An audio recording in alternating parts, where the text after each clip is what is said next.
আসসালামু আলাইকুম। মিমিস কিচেনে আপনাদের সবাইকে স্বাগতম। আজকে আমি তৈরি করে দেখাবো পালং ডাল। এখানে আমরা নিয়েছি কিছু গুঁড়া মশলা, নিয়েছি কিছু পেঁয়াজ, ডাল, পালং শাক।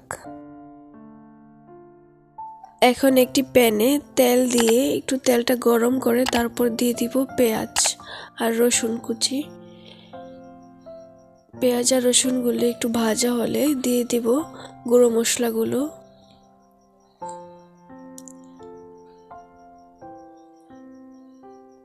গুঁড়ো মশলাগুলো একটু কষিয়ে তারপর দিয়ে দিব ডালগুলো।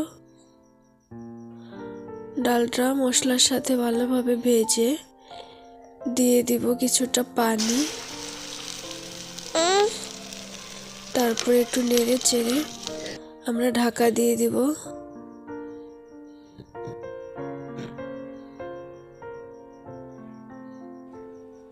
কিছুক্ষণ পর উঠিয়ে দেখব, তারপরে আবার একটু নেড়ে চেড়ে দিব, আবার ঢাকা দিয়ে দিব।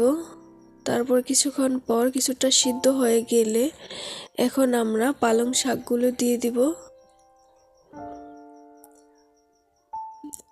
শাকগুলো দিয়ে আমরা আবার ঢেকে দিব। কিছুক্ষণ পর ঢাকনাটা উঠিয়ে আবার একটু নেড়ে চেড়ে দিব।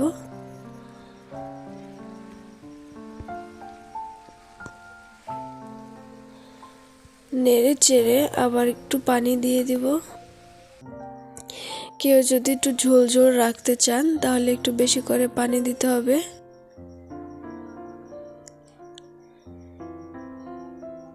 আবার ঢেকে দেব। ডালটা ভালোভাবে সিদ্ধ হলে এখন আমরা কিছুটা পেঁয়াজ আর রসুন কুচি দিয়ে একটা ফোড়ন দিয়ে দিব। হয়ে গেল আমাদের মজাদার পালং ডাল।